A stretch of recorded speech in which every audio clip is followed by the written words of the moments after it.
left. That's how you know that we're live.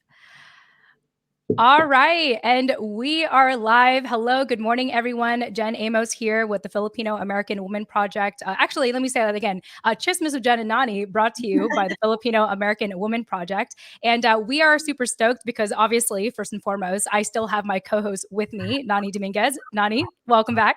Yes, still here, you guys. Yes. And we are really excited because we are, one thing that we like to do with Chismes and Jen and Nani is bring back some past guests. And we are so fortunate, way back to episode 15, I believe, we have Clarice Aguilera and her daughter, Isabelle, from the Filipino, let me say again, good thing we're going to get this edited later. From the Tagalog Project, Clarice and Isabelle, welcome to our live show here at Chismes with Jen and Nani.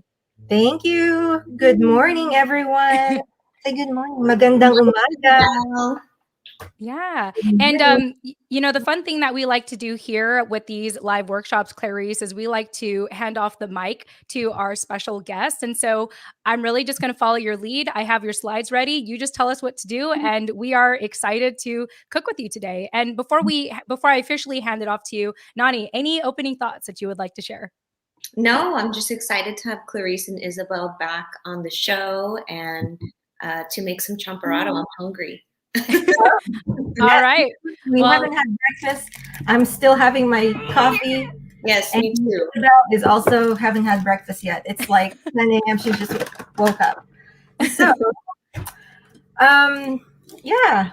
What do you think, Isabelle? Do you have anything? You want to say anything to anyone? Like, say good morning, magandang umaga. I already said that. You already said that, and you just want to go right to cooking. Yeah. Okay. I already made that up. Okay, sounds good. So we are gonna start our. We can go to the slide. This first slide. Okay. So this is our. We're gonna talk about ways to cook champorado. But before I actually do that, is there a way that I could go back to Facebook and share your live show? I have to do that kind of. Yeah. So basically, actually, I'll even do that right now with you. So what you want to do is on your phone, on your Facebook page or your Facebook profile, you want to go ahead and visit our Facebook page, the Filipino American Women Project. So let me see here. For your Facebook profile, you want to go ahead and visit our Facebook page, the Filipino American Women Project. So let me see here. For your Facebook profile. Oh, I can hear myself. I'm going to mute real quick. And then what you do is when you are on the Facebook page, you're going to see that we're live. So let me just remove the screen share real quick and show my screen. Give me 1 second. Solo layout. So if you look at my screen, you'll see that on the Facebook page, it shows that we're live right now. And what I'm going to do is select the share button right there. And you can go ahead. So once you press the share button, you see something pop up that says write a post or more options, but go ahead and select write post and you'll be able to share it on your profile from there. So, I think I shared it already. I just shared it just now. Perfect. All right. Thank you. Okay. Are you ready? Okay. Yes, we can start. Let's do it. Okay. We're going to start with the champorado. Okay. What is champorado? Do you know what champorado is? It's a chocolate porridge that we cook in the Philippines. And we start with grinding the chocolate. What is that? Can you say tablea? Tablea. So we can use any kind of chocolate, but what we use is the traditional tablea like this. It's like a hard, block of chocolate. And you can get this at any Filipino store. So you could also use like what Nani is using, like a baking chocolate like this. Yeah. Oh, there you go. You could even use, like a cocoa powder, whatever you have, whatever you can, what's available to you. But what we like is that, we also like to do we're very hands-on with our food. So I know I'm eating mine. I let her grind the chocolate, and we use like a mortar and pestle to kind of grind it. So hopefully, Isabel, do you want to do this, or should mommy do it? Ta-da! Yeah. Cool. So I just shared it on my face. Okay, perfect. Okay, cool. Okay. So what we usually do is we use like one, or maybe actually we use two. Is that okay? Probably like that or more. Just I think you can start with that. Just kind of put it on the side. But I think what we should do first is talk about like the water to rice ratio. Okay. Okay. But yeah, let's just set that. I think you don't have to, Nani. You don't have to like grind yours, because yours is like milk chocolate and it's already very. I love how you're eating, Nani. Of course, I have to. So, okay, so we're Isabel's doing a great job grinding it. Do you want to see? Do you want to see? Yeah. Wow. Ooh, get it. Grinding it Fancy. and making sure that it's a powder. And I just want to show you also the next step is getting your sweet rice, which is the malagkit rice, like this. So this is the short grain, malagkit. Malagkit in Tagalog is sticky. And this is the jasmine rice right here. Mm-hmm. So you can see the difference. It's like those are two different rices. Yeah, these are two different rices. So like this one is malagkit and this one is like the normal long grain, or jasmine rice, like the milagrosa rice. Mm-hmm. And so when we cook it, it's we use the short grain malagkit rice. It's like the sweet sticky rice. And I was researching, perfect, Nani. Researching like what other like food bloggers are doing, like what they use, and what's the water to rice to water ratio is. And we could go to the next slide, because I want to. Got it. So there's an actual ratio. We don't just use our finger. We could still do it. I just want to that's Isabel. Yeah. That's you. Mm-hmm. Okay, let's run down the ingredients of champorado. So like we have the rice, we have the chocolate, which is this one, and sugar to taste. It's like if you like it really sweet, you could add more sugar. If you don't, then not so much. And I put a little bit of salt and the water, and then like condensed milk for a topping. So in the next slide, we can review like what the typical ratios are. So I think it's on the other one. Oh, the next one. Okay. Oh, you know what? Go back to the This one. Oh, there you go. Yeah. Perfect. So Little Epicurean uses 1 to 6. Yeah. You remember I was eating champorado? Yeah. No, you were grinding it too. Look in the picture. You remember when you took that photo? Yeah. You're gonna do that again today. So I think the idea is that you should really, the ratio is you need more water if you're using the malagkit rice. Little Epicurean uses 1 to 6 ratio. Kawaling Pinoy uses 1 to 5. Foxy Fox, that's another Filipino blogger, is like 1 to 4. Panlasang Pinoy is one unit of rice to 3.5 of water. So yeah, this looks good. Yeah, look, it looks just like the picture. There we go. Here, let's zoom in on your screen and show what Isabel did for us. So she ground good job. He grinded up the chocolate. I think you need to grind the other tablea. Can you grind this one too? Okay, perfect. Awesome. So what I like to do is just boil the water first. And so I'm gonna make this just for me and Isabel, so like 2 servings. And we don't eat like that, like huge amount. So it's like probably like half a cup. Mm-hmm. If you're using half a cup of rice, it's like this is one measurement. Then you would, if we're using Little Epicurean's recipe, it's 1 to 6. So six of these for the water to get, So these are like recommendations based on the yeah. kind of rice that you're Exactly. using. Got it. Okay. Yeah. So I think that like basically the main thing to do is you just need more water, and I like to just kind of boil water and gauge, and dump the rice in there, and if it needs more water, then I just add more water. So it's not like, I don't think you should be scared of like cooking this and like, because you can always adjust, Yeah.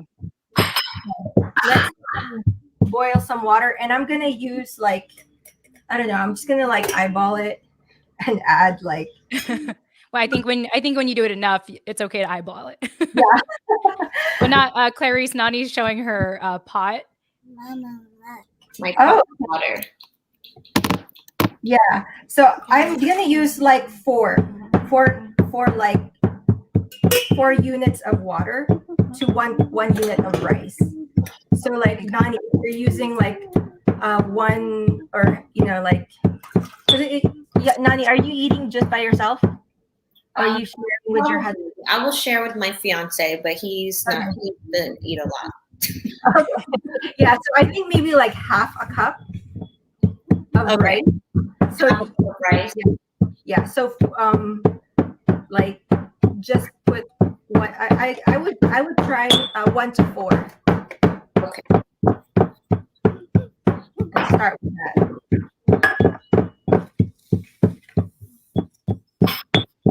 Okay, how are you doing, Isabelle? Are you grinding the chocolate?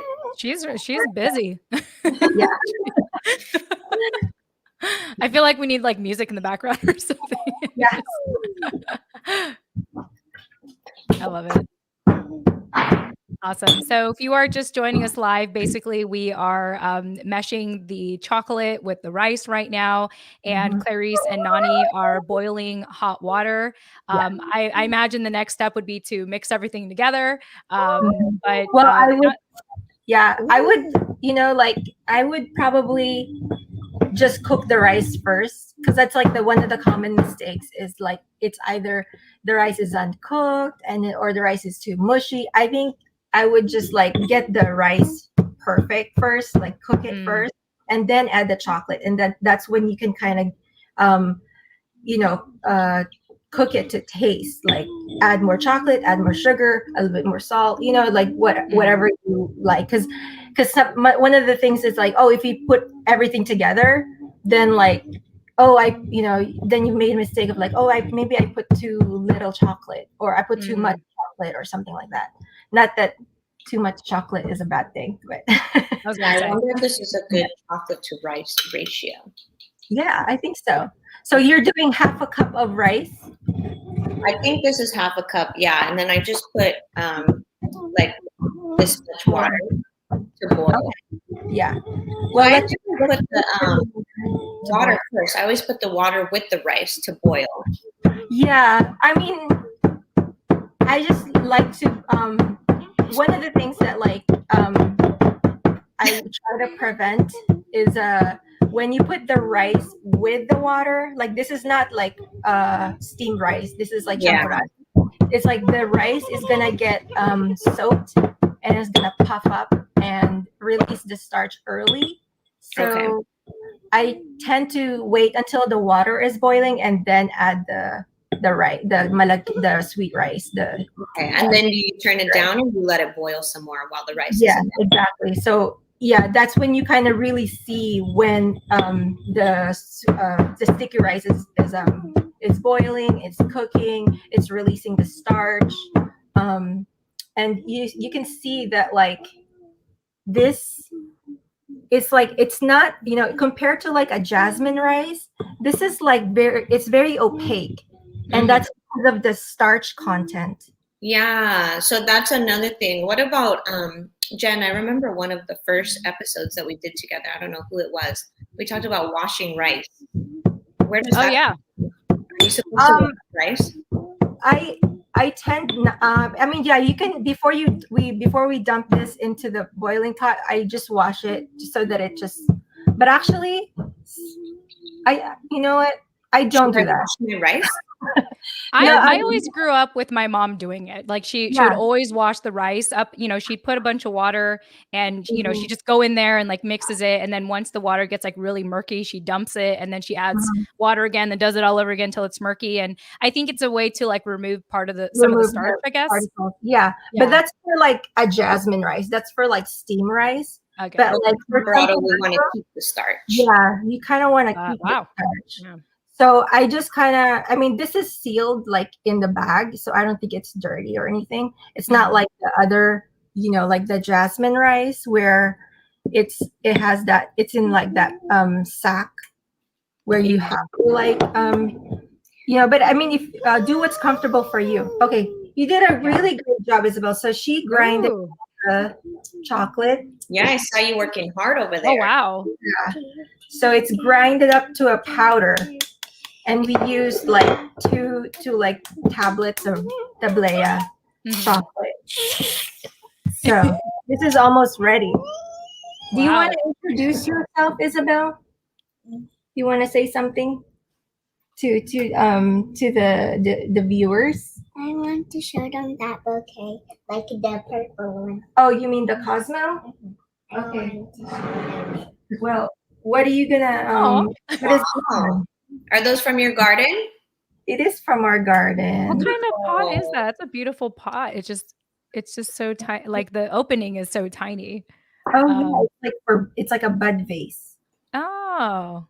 So we've been growing different kinds of like flowers from seed. So that's why it's so exciting for us, because like we grew this like a few months ago, and it just started as a seed, and now it's a thriving, growing plant. And we have the pollinators coming to our garden, butterflies, bees, and birds, things like that. And so she was cutting this. I taught her how to deadhead to encourage more growth to the plant. Like you have to like cut the flowers so that it could generate more blossom.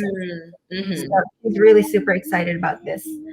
Okay, so Nani, my water is boiling. How about yours? Mine is too. Yes. Should I go ahead and dump some rice? Is that half a cup? It's about 1/4 of the amount of water that I put in there. Oh, okay, yeah. Let's do that. Yeah. So since it's just me and Isabel eating, I'm just gonna like put this much. This is half a cup. So I just dumped it in there. I mean, worst case scenario, you just add a bunch of chocolate. It'll make up for. Yeah. So, if you think that, like you need more water, just add more water.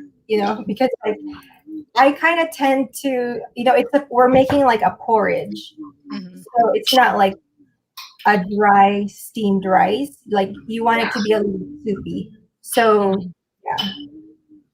So I wanted to ask you guys, like, did you guys eat this growing up in the US? Did you eat champorado, Nani and Jen? No, this is my first time making it. I mean, I eat it, but I have never made it. No. Oh, I mean, I recall, I don't think my mom made it for us, or maybe she did, but it wasn't like a common thing we would eat. I just knew that it was like this interesting, it was like oatmeal, like it kind of seemed like the Filipino version of oatmeal. It's just, but it's chocolate rice, and I had always perceived it as a snack. So I thought it was interesting when you mentioned that you and Isabel have this for breakfast. I was like, chocolate for breakfast. I'll do it. But it was never like my perception to do, to have it for breakfast. So it's really cool to know that, like, oh, you can kind of wake up I think it also depends on the type of chocolate, right? Like obviously not all chocolate is bad. Like dark chocolate is actually pretty good for you depending on the percentage of cocoa in it. So I like knowing that this could be maybe something else I can do in addition to, oatmeal or eggs and bacon, or, even just like a quick and easy breakfast. Yeah. We pretty much grew up eating this for breakfast. This is like, Wow. it's like a breakfast food and also a merienda food, like something that you have like a snack at 4 o'clock. Like, Yeah. especially if it's raining and it's, in the Philippines it rains a lot and it's cold sometimes. So like this is like a porridge that you would have like for merienda or breakfast. Can you, Clarice, tell us a little bit more about the tablea? Because is that like specific to the Philippines? Because I remember I have a friend that we interviewed way back when in our Facebook Live days who was able to create chocolate bars with tablea, and I think that was to pay homage to the Philippines. Was my take on it. So is that unique to the Philippines from your understanding, or just kind of curious to get your thoughts on that? Yeah. Okay. Isabel wants to speak. What did you want to say? Tell her about Lavendera and also Miss Veronica and Lavendera. Okay, those are her friends. And are they gonna come and cook with us? No. No. Are they gonna eat champorado when you're done? They're sleeping right now for a little bit, and they just woke up and then they had a drink. Yeah, we're gonna make champorado for them. They were Are they hungry? They have an iPad. They have an iPad. Oh no! Are they drawing a picture for you? Mm-hmm. You want to take a look at it? Yeah, you want to check it? They're making a flower picture for me. Okay. Aww. That's so sweet of them. Well, shout out to your friends. Lavender and Veronica. Okay. Yeah, you have a friend named Lavender? Yeah. That's amazing. She's the girl. She's a girl. Does she have a nickname or is it just Lavender? Lavender. Wow, that's amazing. I love lavender. I use lavender oil for like everything in my life.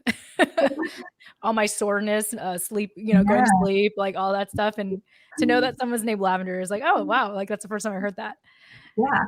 Well, so going back to tablea, I think from what I understand, it's like we have that's like a chocolate that's like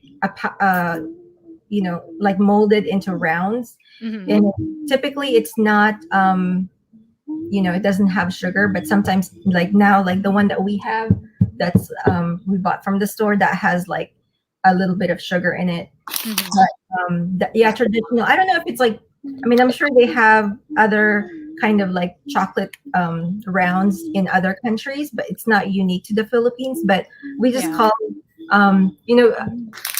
we use tablea to make other dishes in the Philippines, like like a chocolate drink, which is just like, I think they call it sikwate, and it's just a chocolate and water, and you put sugar in it. Okay, my water is boiling and the rice is boiling, so I'm just gonna stir it. So what are we doing now? We're just gonna watch what we're cooking. It looks like it's releasing the starch and getting more plumpier. Mm-hmm. And let's see. You think I need more water in here? Let me see. I think you're good. Just keep keep boiling it. Okay. Yeah. One or the other. I don't know if you want to go to the next slide or to the other like common mistakes. One of the common mistakes for champorado is like if it's too dry or too sticky, so you just add more water. Or if the rice is overcooked, or undercook, the solution for that is like that's why I like to like completely cook the rice first before adding the chocolate, so you know exactly what you're getting, because you can see that, like if the rice is undercooked, it's still white, and if it's completely cooked, it's it's kind of translucent and it's softer. So you can gauge, those are the kind of like the tips of like kind of like the what you can look for to make sure that the rice is not undercooked or overcooked. So just do the rice first. Okay, what is it? This one?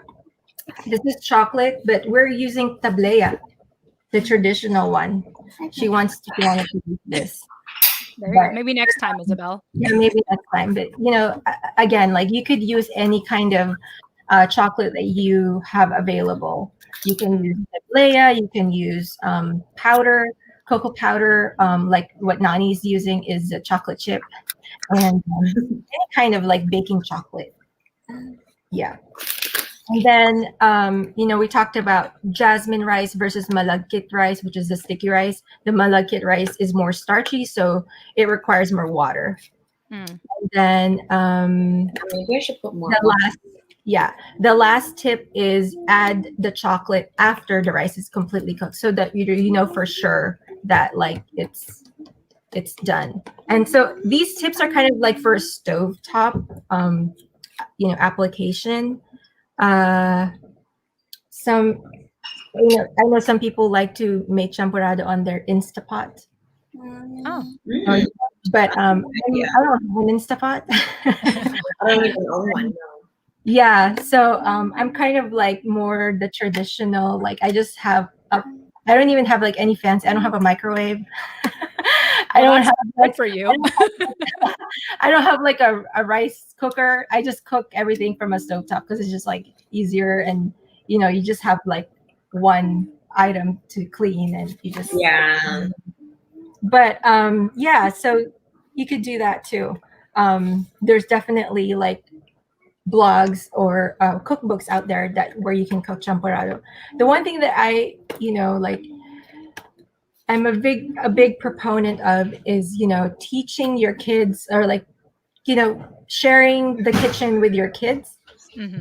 Just not just because like it's something to do, but it's also like you kind of impart like your values to them by cooking with them, by so they know exactly where their food comes from. And now we're getting into gardening, and we're like she knows that tomatoes, you can grow your own tomatoes, you can grow your own cucumbers, and those are kind of like also very a very Filipino kind of value to to teach your kids. That I feel like we lose that kind of connection with our food if we start using like convenience items. That's why we because we enjoy like the whole process of like grinding the chocolate, using a mortar and pestle, like making things from scratch. And I feel like that's the kind of like Filipino values that are important to also teach your kids, not just like the language, the Tagalog. You're hungry? Yeah, this is almost done. So Nani, my rice is like pretty much there. So I can like let me see if I can show it to you guys. But this is kind of like this is difficult without spilling it. The kind of consistency that we're looking for. Oops. Okay. So I'm going to zoom in on Clarice's video. It needs to absorb a little bit more water, probably, for mine. So that kind of looks like pudding almost. Yeah, it's like a pudding. Yeah, you can have some of that. So it's like make it like super soft and mushy. Yeah. So the ratio that I use is 1:4. So to me, it worked. The kind of rice that I used, the kind of the heat that I applied, it worked. But let's say it's not let's say yours is too watery. Like I've done this before in the past where I just took out a little bit of water, like spoonful after spoonful, if it's too much water. So it's like, I feel like cooking and being confident in the kitchen is like really just doing it and starting with it. And it's okay to make mistakes. It's not going to be perfect the first time, but like the more you do it, the better you get. Yeah. Nani, we're ready to like put our chocolate in our. Yeah. So are you gonna just put the rice on the plate first and then? No, I take the chocolate and dump it into the pot. Oh, okay. I can do that. Yeah. Should I turn off the water then? I turned off the water pretty much because, you know, I don't want to burn the rice. So once you start to add the chocolate, Clarice, do you just turn off the stove and just let the mix in the powder? Okay, got it. I'm going to do a catch-up video with all of you later of me making champorado. That's why I'm asking all these questions. I was like, okay, when I get my setup. Hi, Isabelle. Isabelle, do you have any thoughts you want to share with our viewers? How are you enjoying the show so far? Are you eating chocolate? I'm hungry. I don't care. I'm hungry. You just open this big bar of chocolate. Yeah. So let me see if I could like. Here you go. So this is Nani's setup. Ooh. Yeah, that looks a lot of chocolate. I like it. I added like way more than I originally had, of course. Sure you did.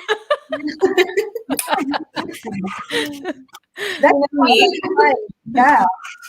And then the most important thing, of course, is to taste it. And if you need more chocolate, more salt, or I put a little bit of salt because, you know, it brings out the, every time you cook something sweet, if you put a tiny bit of salt, not a lot, just like, you know, like a teaspoon of salt, just to kind of bring out the sweetness. I always like to do that. And then kind of like, that's kind of true too. When, you know, one of the popular toppings for champorado is putting like dried fish that are salted dried. So that kind of plays into that salt sweet kind of combination. So mine is pretty much ready. All right. You excited, Isabelle? Yeah. Your creation that you're totally involved in. No, she did help. She did help smash the tablea, which was really cool. So this is just from my family. We like to serve it on a plate because for like younger kids, you know, it cools faster when it's on like if it's spread out on the surface of the plate. So you know, I know like the typical is you would have a hot bowl of champorado, which is, you know, you serve it on a bowl, but then we always end up like burning our tongues. So like my grandma taught us to just like get a plate and then pour this champorado on your large plate, and you take it, you eat it around the edges first because it cools the fastest. And also like for us, like she likes to put condensed milk around like as a topping. And so when you do like the condensed milk, you can make a pretty design when you have a big flat surface like on a plate. So it's also like presentation is very important. That looks good. Ooh, I'm going to zoom in on your screen, Nani. Great job. I think I could use more water. I should have put a little bit more water, but it's okay. It tastes good. Yeah. That's all that matters. It tastes good. Anyway. Nani, and you know, as it cools, it is gonna get thicker. So, you know, next time put a little bit more water, like maybe just when you put the chocolate, you can add a little bit, tiny bit more water just to. Oh, okay. Can I still add it now in the rest of it in the pot? Oh yeah, for sure. And I've read from another blog post that this champorado will keep in your fridge for 3 days. Oh, okay. So don't finish it today, you can always keep it in the. No way. There's so much in here. Yeah. So you can always save it for another day, and it's gonna keep for 3 days. Okay, I think you're good with that. What about this?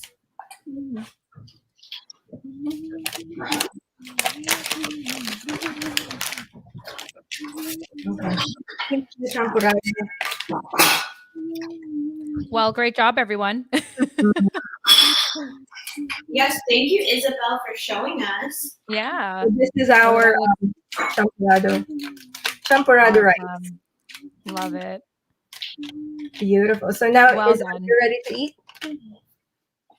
There you go. Oh, we should take a photo. I'm gonna take. Oh, okay. Oh yeah, yeah. If you can, let me just remove my. Okay. Wait, All right. can you take the screenshot though? Okay, like this. All right, ready to eat? Yum. Jen, did you get it? I don't think we can hear you. Oh, yeah.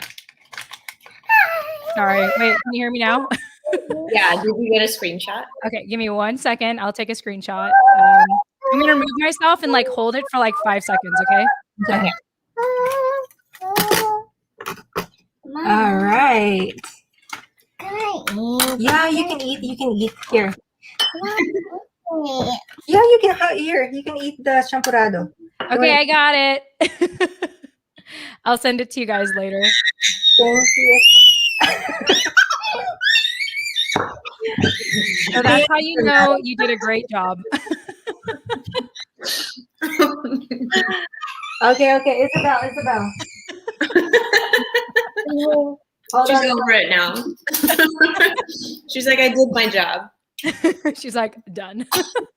I love it. I'm gonna email this to you guys. Well, he's just being she's just running around, you know, she had chocolate this morning. And just a little. Yeah. Okay, here, you want to try a little bit? I blew on it so it's not. All right, good job. Okay. There you go. So what else? That was pretty quick. That's only like 30 minutes. Not even. Yeah, so when you heat it up later, you just put it in the microwave or you put it back? You put it in the microwave. You can put it in a pot and just add like a little bit of water just in case, like, so it doesn't dry out. But yeah, you can. And, you know, it's like, yeah, for me, like, I feel like this is already sweet enough. I don't add the condensed milk for her because she's already hyper. So like, I try not to like add any more sugar. And, you know. Yeah, I put just a little bit of sugar, but yeah, it's really to your taste. You know, Yeah. I feel like you should really taste your food while you're cooking it, and you know, just you know, that's how you learn and, you know, develop your taste. Yeah. Mommy, can I eat on the table? Yeah, you can eat it. I'm gonna put this on the table. She wants to eat on the table. yeah, Okay. go for it. Cool. Love it. How's your cooking, Nani? It's great. This is a great alternative to oatmeal. Yeah, that's what I feel like it is. It's mushy, just like oatmeal. So hi Isabel, are you joining us? Are you back? She's like, this I'm is my still table. asleep? I will beautiful butterfly drawing. What? She said she makes beautiful butterfly drawings. Oh, you have to show us. And like the flowers that you made earlier. I know. That was so Those nice. are pretty. Awesome. So I mean, that was pretty simple. I mean, just to watch you both. You know, basically if you have the tablea, you just break it down the way that Isabel did. And then you boil the rice, and then you add the chocolate, and then you kind of like add more chocolate and more sugar depending on your preference, and then that's it. So pretty easy. Pretty straightforward. Show us what's on your iPad. Do you want to show them what is on your iPad? I really like that iPad cover. Like that's a very protective cover. Mm-hmm. Yeah, all the kids have those. Okay. We can't see. Lift it up higher. Yeah, put it like really close to the camera. Oh, okay. There you go. Here we go. She's gonna show it to us. You see it? Aw. Well, the picture, is that a note that you wrote for us too? What did you Gonna say? send that to us? What did you say on your note, huh? I didn't write no. Oh, you didn't write that? Typing. How about, are you gonna sing for us? She likes to sing. Remember, Okay. you said you like to you were gonna sing for them. Let's get you a mic. I already have one. Okay. Okay. Show us. I guess. Doing stage right now? We're like, never mind. So, I don't know. I think part of the discussion also is to kind of talk about our relationship with food and what we grew up, eating. What our parents or whoever raised us, what their thoughts about food was. I don't know. Do you want to do the next slide? Can we? Yeah. Here we go. Add it to the stream. Yeah. So, yep. Go ahead. Yeah, Jen. I mean, well, first and foremost, I really love how you involve Isabelle, I mean, in everything, but especially in the kitchen today, because even if she's kind of going in and out, I think about my own experience of my family, and my mom just always had the food ready. Yeah. It was just always ready. Like I come home from school, food's on the table or food's ready, or she just finished cooking. She's like, eat it right away while it's hot, So I actually grew up not knowing how to cook any Filipino cuisine. Except, wait, do I know how to make anything? I mean, I know how to roll up lumpia, but that's kind of, that's kind of it. But, I was rarely really involved in the kitchen. And it really took until moving out here to the East Coast like 3 years ago to teach myself how to cook, so it was really like later in my adult life. So my connection to food is really just, kind of coming home and there was always something on the table. Or my mom, she's for a lack of a better term, a hoarder. So she would always have the fridge be extremely full and the cabinets full. And she even had a freezer, even till this day, in her garage. So to me, like my relationship with food and my relationship to my mom, in a sense, was very abundant, But in terms of like I guess what like kind of the behind the scenes of making the food and stuff, I didn't really have that kind of connection with my with food. So that's me. Nani? Yeah, same. I have a similar story. My mom loves to cook even to this day. And so even if I did want to learn when I was younger, which I didn't, she just would take care of it because that's what she likes to do. Mhm. And both my grandmas were also the same way. So my grandmas were more of bakers, and my mom is more of like a cook. She likes to cook food. But either way, like you said, Jen, when I come home, there's just food there. So Yeah. I was never really encouraged to learn until later when I, moved out and became an adult and had to feed myself, which is not the same as eating at grandma's or eating at mom's. So I just make really simple stuff. Mhm. I think for me, I feel like growing up in the Philippines, I grew up with like a katulong. Mhm. So they always, I mean, for me, like they always involve me. I would be like peeling the carrots or the potatoes. Yeah. Mhm. Like, so our housekeeper would be making the food, but I didn't really see my mom cook food because there's somebody to cook for us. Mhm. Only when we moved to the United States that she ended up learning how to cook. From like our favorite food that she makes is called Mama's beef, and it's basically like very, lots of onions with paprika and like the Oh, looks. often and really flavorful. But like I remember like we had, and then also like when we moved to the US, we had our grandma living with us. So I learned a lot from her because she would be making lumpia at like 10 a.m. in the morning because she knows it's like, it's ready for lunch. And so Yeah. and then she would like make it like so that we could store it in the freezer. So that's what I feel like cooking for me was always, I was always involved, and that's why I involve in Isabel in cooking.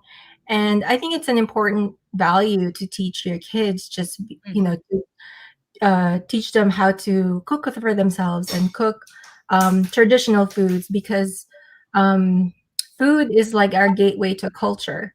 It's like the easiest way to like connect. Yes, baby.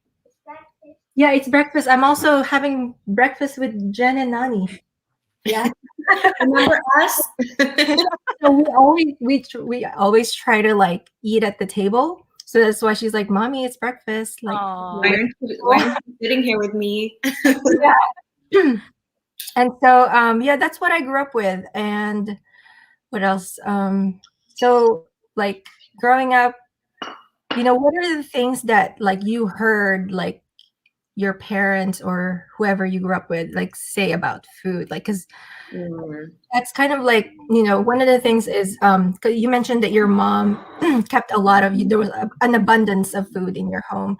And I mean, I think for me too, like there's an abundance, but also like the idea of sayang. Like sayang is like, when someone says sayang is like wasteful, like don't be wasteful, like eat your food, finish your food, because it's sayang, it's like it'll be wasteful if you eat it. And that concept it's still like that idea of about food and not wasting food comes from like our immigrant parents, like not having enough, and not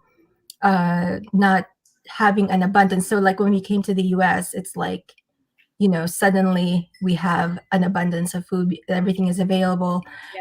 Forget about seasonality, like everything is available at the supermarket. Like, so Yeah.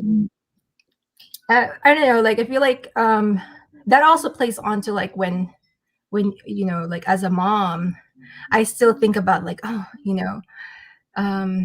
I don't want to waste food, so I end up like eating eating what is left over. And I don't know if like that's common among like Filipino moms, but like I end up like thinking like, oh my god, like not we don't want to waste this, so I end up like eating what she didn't finish, or like but I kind of try not to do that anymore, because like we really have to like listen to our bodies when we are consuming or nourishing ourselves, because I think that's important. Because if like, and even with her, with Isabel, like I ask her, are you finished, are you done? I think it's important for kids to learn to listen to their bodies, and if they're full, I don't want to force her to eat or to finish everything on her plate, because first of all, like there's always food in my house, and so if she's hungry, if she's really hungry, there's something for her to eat. And all we have to do as parents is offer them like healthier choices. Yes, baby, what is it? Mommy, can we come to dinner? You want to come to dinner? Okay. To the table. Okay, we're gonna come to the table. Okay. I think maybe, yeah. So yeah, that's kind of my thought about having a healthier relationship with food, is that listen to our bodies. Like, why am I really eating? Am I hungry, emotional? A lot of people like use food as an emotional crutch. Like, they here, like one of the things that we hear in the Filipino household is like, ubusin mo yan, finish your food, or like isang subo, or isa na lang subo, like one more bite, or wag mong sayangin, don't waste it. And another thing is oh, tumaba ka, like you got that. And I it's know like, that. It's funny, right? That's yes. And there's a lot of like body shaming in our culture, and I feel like you shouldn't really talk like that with your kids, because they're not learning how to love their bodies and also listen to their bodies if they're full. Don't force them to finish. Again, that idea of like being wasteful or not being wasteful is because of it's kind of like leftover ideas from like the Philippines, because like over there there's not enough food, so there's always this idea that you shouldn't waste food. But I feel like if you're gonna be here in the US and raising kids, and it'll do it'll be better if you really respect your kids and listen to their bodies, and teach them to listen to their bodies. Are you good? I have a story to share in hearing you talk, Clarice. So, fun fact, I didn't know that to-go boxes existed till like my young adult life, like no joke. Because growing up, I just remember my mom would always say, "Finish your food, finish your food." And I remember there was this one time, like for special occasions, we would always like, let's say birthdays, we would always go to like Red Lobster, and we'd have like a 3-course meal and dessert. And I remember that I remember that there was this one birthday where I asked for a slice of chocolate cake. And so, after all the things I had already eaten, I had this whole plate of, a slice of chocolate cake, and no one was going to help me eat it. So I had to I had to finish it, because in my mind, I had no understanding of to-go boxes at that time. Yeah. And so it was only till later in life where I was like, whoa, you could take your food home. Like it was later.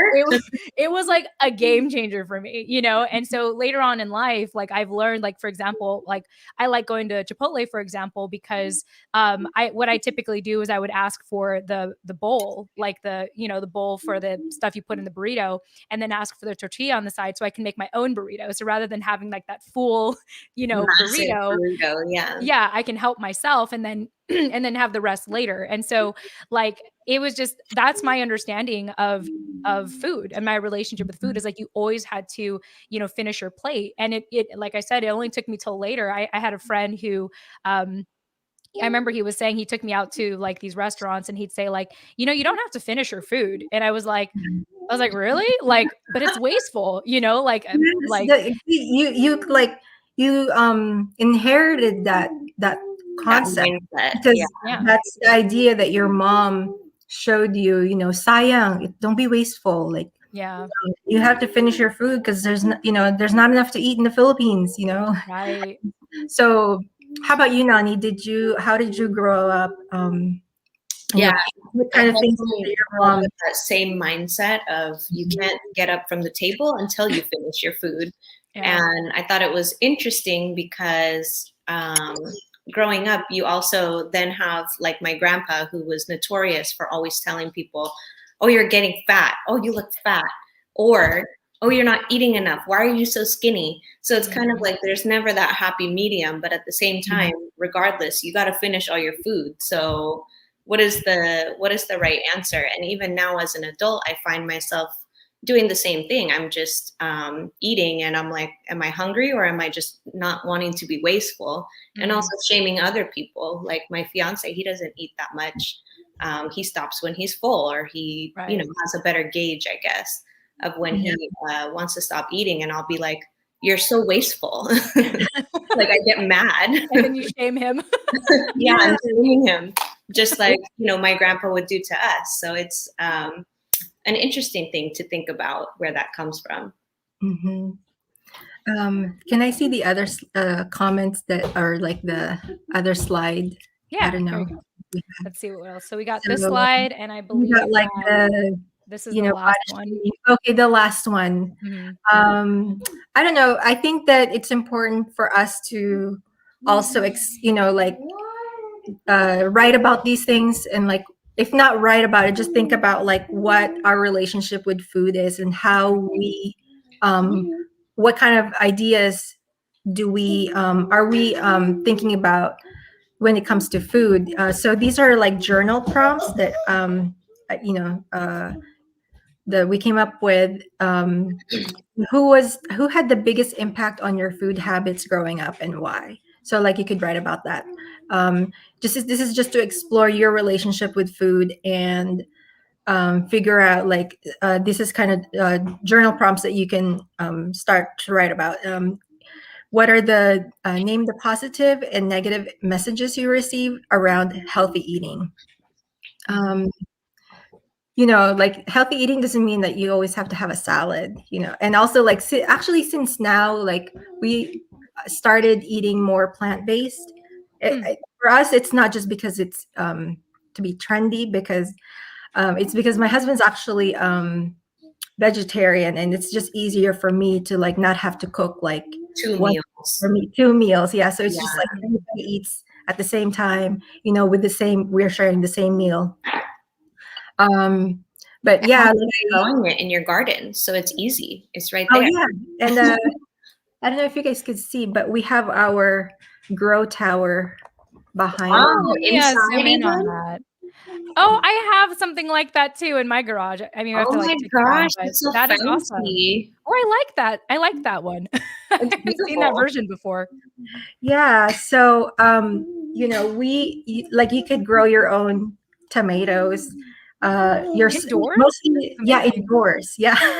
This is actually amazing lighting. Yeah, I've never seen it before.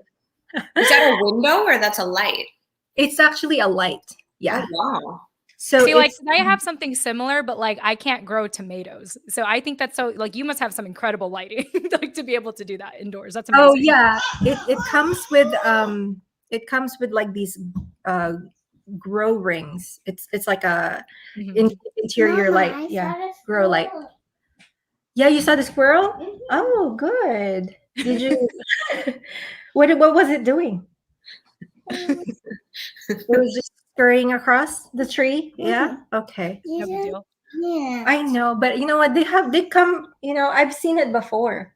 It's okay. Can you show me later? Okay. Cool.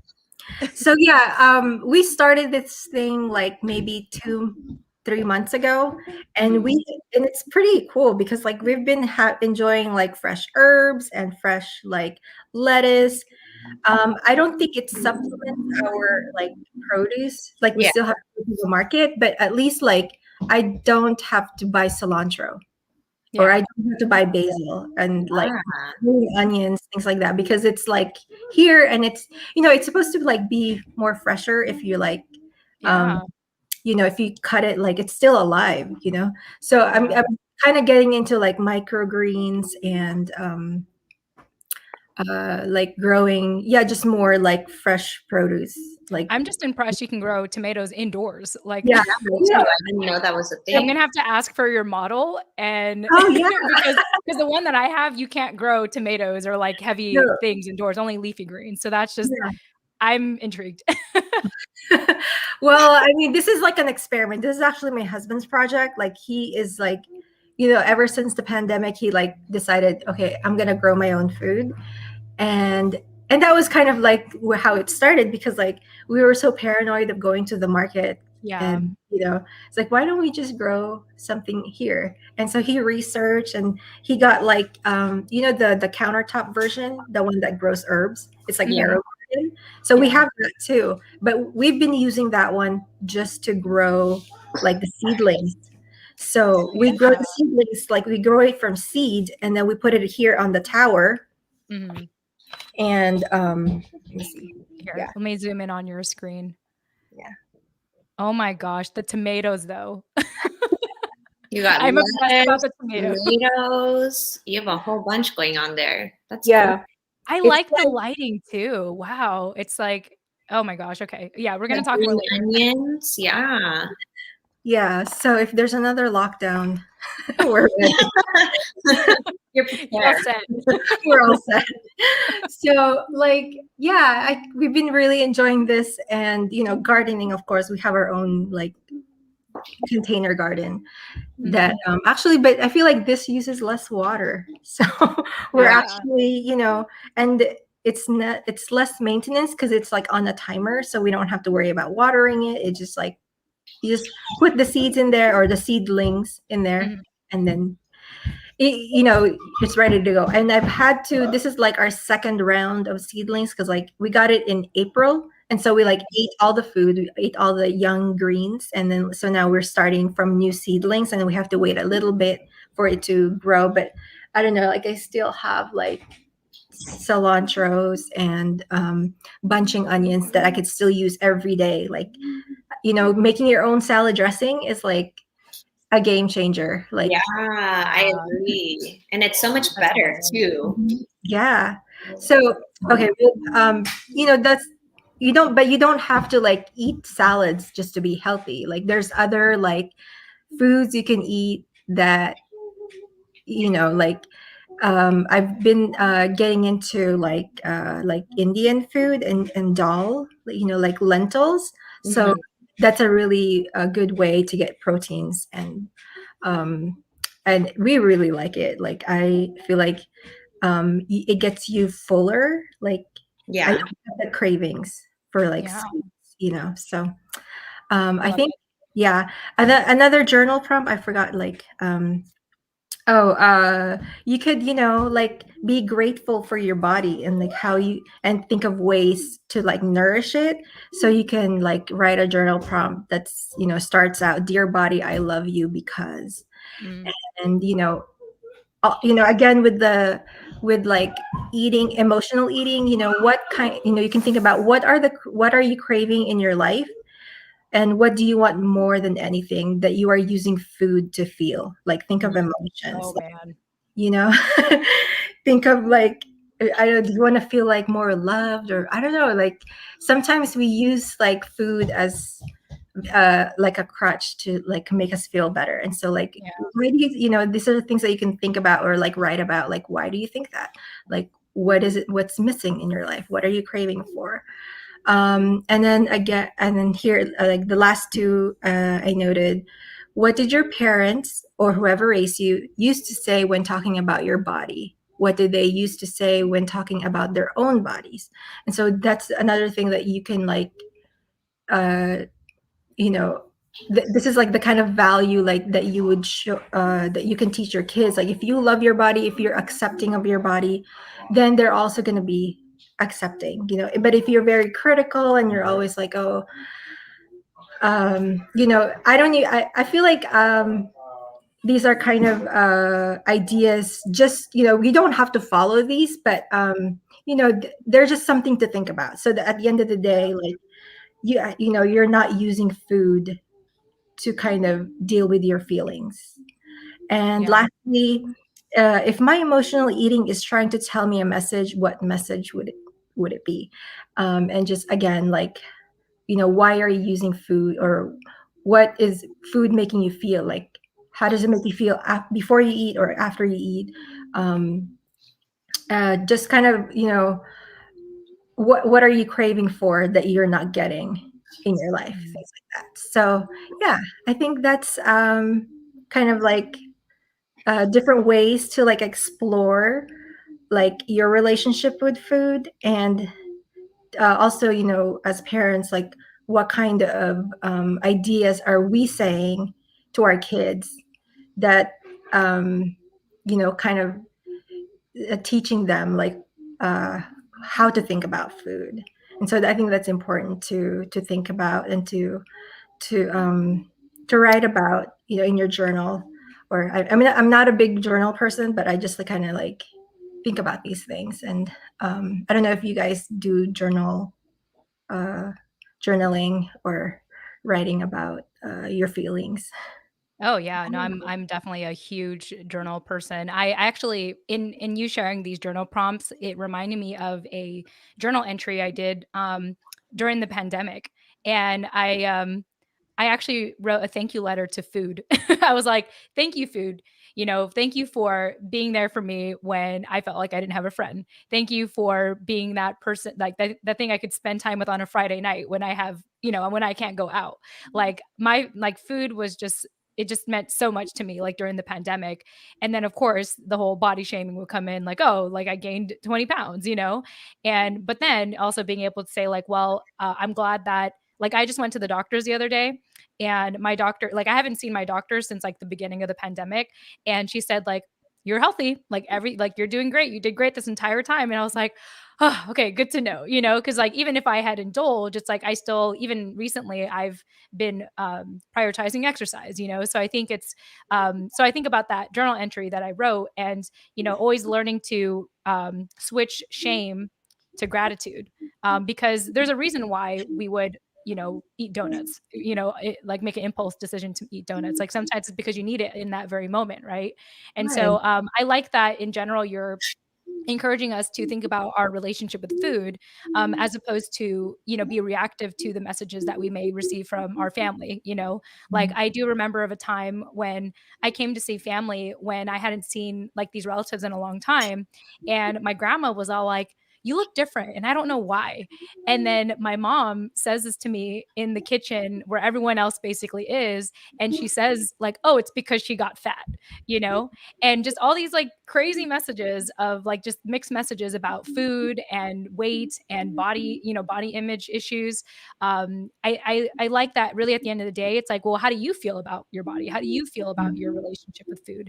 Because at the end of the day, you're the one that's going to live with the consequences, not the people telling you, oh, you're fat, oh, you're skinny, oh, you're not eating enough. Yeah. So those are just general thoughts that come to mind when I think about these journal prompts. Nani? Yeah, I'm a journaler as well, and I think that these are really good prompts to reflect on. And kind of like you said, you guys are trying to teach Isabel, instead of instilling that shame in her, that you have to finish all the food on your plate, or commenting on her body weight. Because even to this day, the first thing that happens when I see my family that I haven't seen in a while is the comments about how you look, which is, not necessarily like what your hair looks like or how your makeup is, but it's always having to do with weight. So I think making that distinction and disconnecting your eating habits from like, instead of saying you got fat or you got skinny, saying, oh, you look so healthy, like Yeah. your skin is glowing, because that's also a result of how you're eating, and other things like that I think are important. So these are good things to sit with yourself about before you enter those environments that can be really toxic. Good. Yeah. Yeah, I think especially being in America, the fact that we can have open dialogue about this, because I imagine, and Clarice, you can tell us, I imagine that making those types of comments is different. I think in the Philippines, I wonder if those comments are more so just talking about a person's general health overall. Maybe it's a good thing. I don't know. I really don't know. But I think Well, at least here we can unpack it, right? yeah, I mean, I agree. Sometimes like when someone says, "Oh, tumaba ka," like, "Oh, you got fat," but like in the Philippines, sometimes it's like it depends on like what social structure you're in, or like what. Because sometimes if you're healthy, it means that you're wealthy. But it Right, has which is different also connotations. confusing. But like you live in the US, so that's not how it is. You live, you have to kind of evolve like where you live. And that's why like I always say like I'm not gonna raise my child the same way that my parents raised me, because I'm not in the Philippines. Like I'm here. So you kind of have to adapt to like what what you have to do what's best for your child, like at the moment, at the present. So yeah, that's kind of what I have to say about that. Awesome. Well, I think this was an awesome live session to cook champorado. I want to thank you and Isabel for being here. Yeah, I guess, I don't know, Anani, if you had any thoughts that you wanted to add, but I felt like it was just fun to see you and Isabel in the kitchen and cook for us, and also show us your indoor garden, which I am like crazy obsessed with. But Nani, any thoughts, any closing thoughts that you want to share with Clarice and Isabel? No, that was so much fun. Thank you guys for showing us how to make champorado today, and I'm glad that I have some leftovers for later. And like I was telling Jen, when you guys were moving or frozen or something, I have a good alternative to my oatmeal breakfast now. I like this better, of course, because it's chocolate.